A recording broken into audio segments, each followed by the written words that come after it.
Hello and welcome to my channel, Hopewell Stories. Do you ever wonder what it feels like to forgive someone who broke you? I stood at the hospital door, staring at the man who once made me flinch at the sound of his voice. He was small now, frail, pale, hooked up to machines that beeped like a countdown. My father, the man who used to scream until I cried, who threw plates and punched walls, who told me I was nothing. And now he was dying. I hadn't seen him in 8 years. The nurse said he asked for me. He doesn't have much time, she whispered. I almost turned around. My hands shook. My heart pounded like it did when I was 10 and hiding under my bed, covering my ears as he yelled at my mom. But I walked in. The room smelled like medicine and old sweat. He turned his head slowly, his eyes weak but sharp. They locked on mine. You came, he croaked. I didn't answer. I just stood there, arms crossed like a shield. All the old fear, the anger, the shame, it rushed back like a wave. He tried to sit up, but winced and fell back.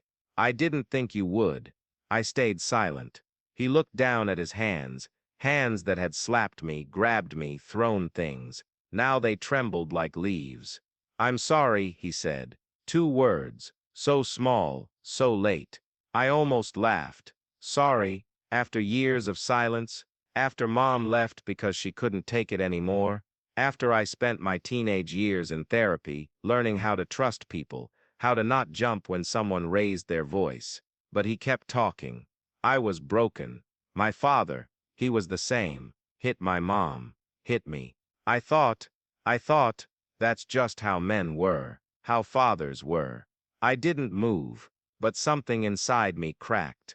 He coughed, then looked at me.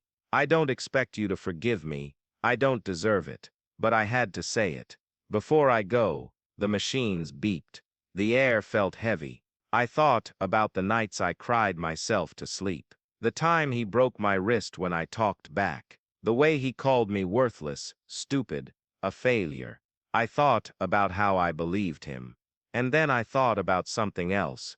I remembered the time he taught me to ride a bike. He ran beside me, laughing, saying, "You got it. You got it." I remembered him fixing my favorite stuffed bear when the arm fell off. I remembered him reading me stories when I was little, his voice soft and warm. He wasn't always a monster. He was sick, not in body but in soul. He didn't know how to love right. He didn't know how to be kind. And he passed that pain down, like a curse. But I didn't want to carry it anymore. I took a deep breath and walked to his bedside. I didn't hug him. I didn't hold his hand, but I looked him in the eye. "I forgive you," I said. His breath caught. Tears rolled down his sunken cheeks. "I don't forget," I added. "What you did. It hurt me. It changed me. But I'm not going to let it destroy me. Not anymore." He closed his eyes and whispered, "Thank you." I stayed with him for an hour. We didn't talk much. But it wasn't silence full of anger. It was quiet, peaceful. When I left, I didn't feel weak. I didn't feel like I betrayed myself. I felt free. Forgiveness isn't about saying what he did was okay. It wasn't. It will never be okay. Forgiveness is about saying, "I won't let your pain control my life anymore." It's not for him. It's for me. The payoff. So here's my question for you. Can you forgive someone who hurt you deeply, not because they deserve it, but because you deserve peace? Maybe it's a parent, a friend, a partner, or even yourself. Holding on to anger is like drinking poison and waiting for the other person to die. I'm not saying it's easy.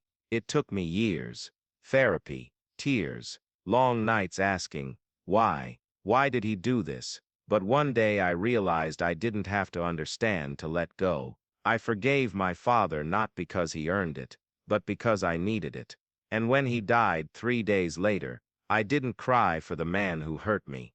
I cried for the child I was, the one who just wanted to feel safe, the one who deserved better. And then I whispered to myself, it's going to be okay, because now it is.